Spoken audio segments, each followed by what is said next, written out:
بسم اللہ الرحمن الرحیم۔ محترم سامعین و ناظرین، السلام علیکم ورحمۃ اللہ وبرکاتہ۔ آج کی مختصر نشست میں قربانی کے متعلق چند اہم مسائل بیان کیے جائیں گے۔ ان مسائل میں پہلا مسئلہ یہ ہے کہ قربانی کے دن کون سے ہیں۔ نمبر 2، قربانی کرنے کا وقت کیا ہے۔ نمبر 3، قربانی کے جانور کون سے ہیں۔ نمبر 4، ان جانوروں کی عمر کتنی ہونی چاہیے۔ نمبر 5، کون سے جانور میں کتنے لوگ شریک ہو سکتے ہیں۔ نمبر 6، قربانی کے جانور کا کن عیوب سے پاک ہونا ضروری ہے۔ نمبر 7، قربانی کرنے کا مسنون طریقہ کیا ہے۔ تو یہ ایسے مسائل ہیں جن کا جاننا ہر مسلمان کے لیے ضروری ہے۔ اسی لیے آپ سے التماس اور گزارش کی جاتی ہے کہ بات کو آخر تک پوری سنی جائے۔ پہلی بات کہ قربانی کے دن کون سے ہیں۔ تو قربانی کے دن صرف 3 ہیں، 10 ذی الحجہ، 11 اور 12 ذی الحجہ۔ ذی الحجہ کے 10ویں تاریخ کو عید کے نماز کے بعد سے لے کر 12ویں تاریخ کے شام تک قربانی کرنے کا وقت ہے۔ ان 3 دنوں میں جو بندہ جس دن چاہے قربانی کر سکتا ہے، مگر سب سے افضل دن 10ویں تاریخ یعنی 10 ذی الحجہ ہے۔ اسی طرح بندہ دن میں بھی قربانی کر سکتا ہے اور دن کی طرح رات میں بھی قربانی کر سکتا ہے، لیکن افضل اور بہتر یہ ہے کہ دن میں قربانی کی جائے۔ پھر جن بستیوں اور شہروں میں نماز جمعہ اور نماز عیدین جائز ہے، وہاں نماز عید سے پہلے قربانی جائز نہیں ہے۔ اگر کسی نے نماز عید سے پہلے قربانی کر دی تو اس پر دوبارہ قربانی کرنی لازم ہے۔ ہاں، جو دیہاتی علاقے ہیں اور جو چھوٹے گاؤں ہیں جہاں جمعہ اور عیدین کی نمازیں نہیں ہوتی، تو یہ لوگ 10ویں تاریخ کو صبح صادق کے فوراً بعد قربانی کرنا چاہے تو کر سکتے ہیں، یعنی 10ویں ذی الحجہ کے فجر طلوع ہونے کے بعد یہ اگر چاہے تو قربانی کر سکتے ہیں۔ اب یہاں ایک مسئلہ یہ سمجھنا چاہیے کہ قربانی کرنے والا خود شہر میں ہو اور اس کی قربانی دیہات میں ہو رہی ہو جہاں جمعہ اور عیدین نہیں ہوتی، تو اس کی قربانی وہاں صبح صادق کے فوراً بعد کی جا سکتی ہے۔ اور اگر قربانی کرنے والا گاؤں میں ہو اور اس کی قربانی شہر میں ہو رہی ہو، تو اس کے لیے ضروری ہے کہ نماز عید کے بعد قربانی کی جائے، نماز سے پہلے قربانی کرنا جائز نہیں ہوگی۔ یعنی حاصل اور خلاصہ یہ نکلا کہ قربانی کا جانور جہاں ہو اس جگہ کا اعتبار کیا جائے گا۔ اگر قربانی کا جانور گاؤں میں ہو تو اس کی قربانی صبح صادق کے فوراً بعد کی جائے گی، یعنی اگر کوئی کرنا چاہے تو کر سکتا ہے۔ اور اگر جانور شہر میں ہو تو نماز عید کے بعد اس کی قربانی جائز ہوگی، اس سے پہلے جائز نہ ہوگی۔ قربانی کرنے والا خواہ وہ شہر میں رہتا ہو یا دیہات میں، اس سے کوئی فرق جو ہے وہ نہیں پڑتا۔ اسی طرح تیسری بات کہ قربانی کے جانور کون سے ہیں۔ تو قربانی کے جانور یہ ہے: بکرا بکری، بھیڑ دمبا، گائیں بیل، بھینس بھینسا، اونٹ اور اونٹنی۔ ان 10 قسم کے جانوروں سے قربانی کرنا جائز ہے۔ ان کے علاوہ کسی دوسرے جانور سے قربانی درست نہیں ہے۔ قربانی کے جانور صرف یہی 10 اقسام کے جانوروں میں سے کوئی جانور ہو سکتا ہے۔ اب قربانی کرنے کے لیے ان جانوروں کی عمر کیا ہونی چاہیے؟ تو اونٹ اور اونٹنی کی عمر کم از کم 5 سال ہونا ضروری ہے۔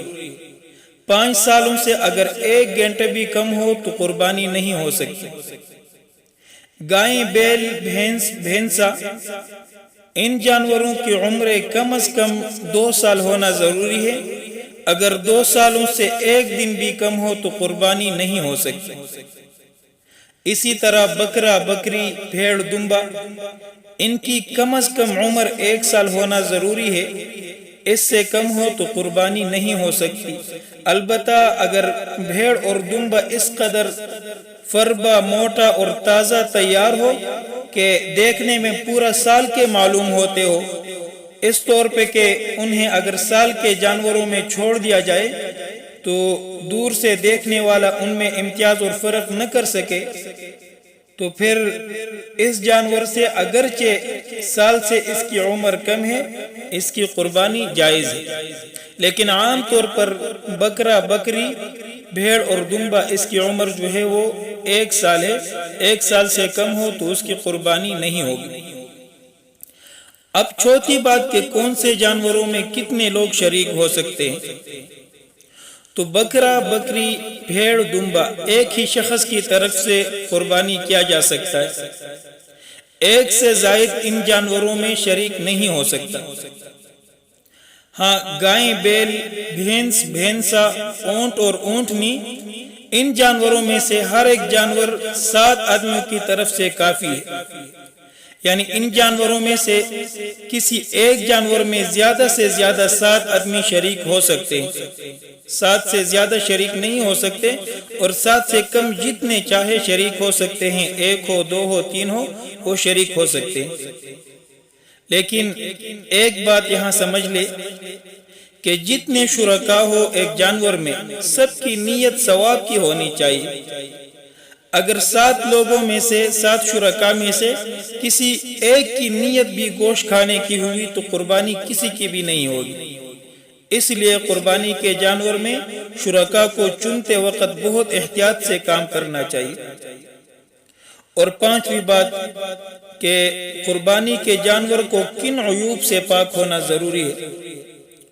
تو چونکہ قربانی کا جانور بارگاہ خداوندی میں پیش کیا جاتا ہے، اس لیے جانور موٹا، تازہ، صحیح، سالم اور تمام عیوب سے پاک ہونا چاہیے۔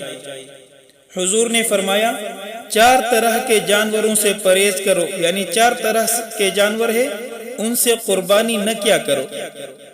نمبر 1 وہ لنگڑا جانور جس کا لنگڑا پن ظاہر ہو۔ نمبر 2 وہ کانا جانور جس کا کانا پن ظاہر ہو۔ نمبر 3 ایسا بیمار جانور جس کا مرض ظاہر ہو۔ اور نمبر 4 ایسا دبلا جانور جس کی ہڈیوں میں گودا نہ ہو۔ اور اس کے علاوہ وہ جانور کہ جس کے کان کا 1/3 حصہ کٹا ہوا ہو، یا جس کا کان چھرا ہوا ہو، یا جس کے کان میں کوئی سوراخ ہو، تو ان جانوروں سے قربانی نہیں ہو سکتی۔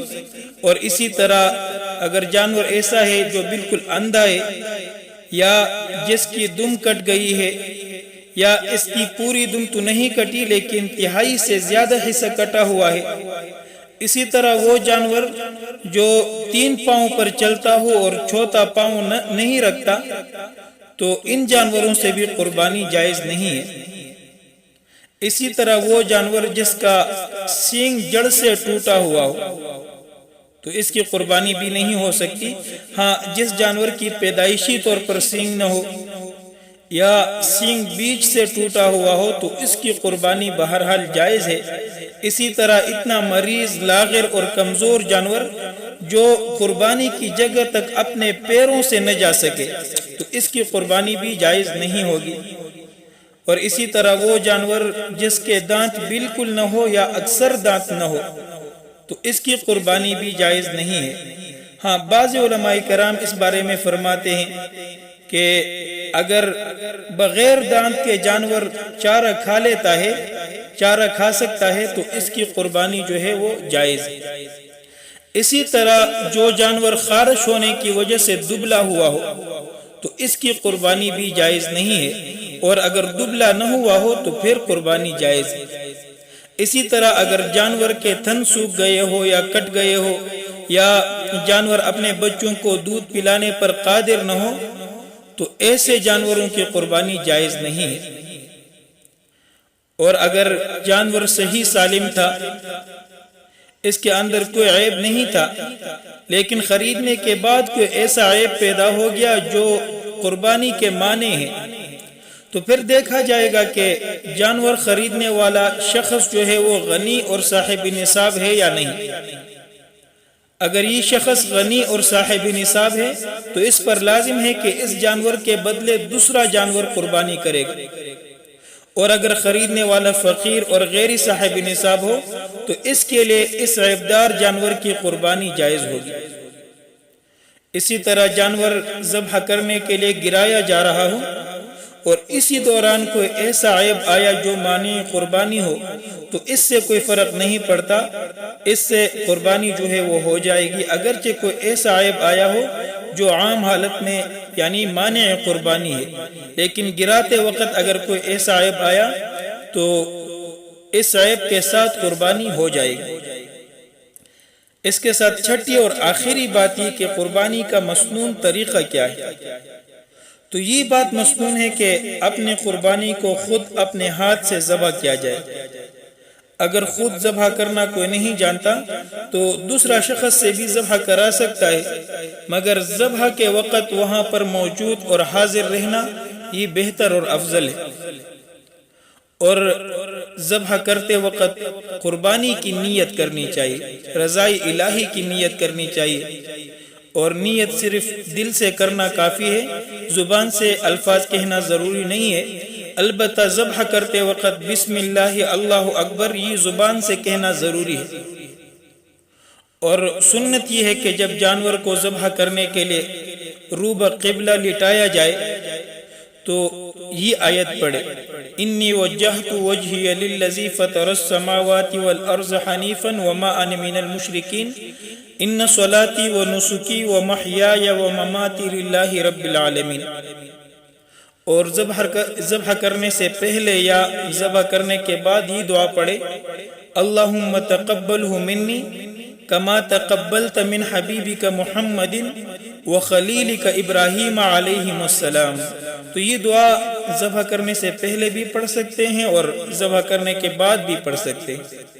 تو یہ قربانی کے چند اہم اور ضروری مسائل تھے جو آپ کے سامنے بیان کیے گئے۔ اللہ تعالی ہم سب کی قربانیوں کو اپنے بارگاہ میں مقبول اور منظور فرمائے۔ والسلام علیکم ورحمۃ اللہ وبرکاتہ۔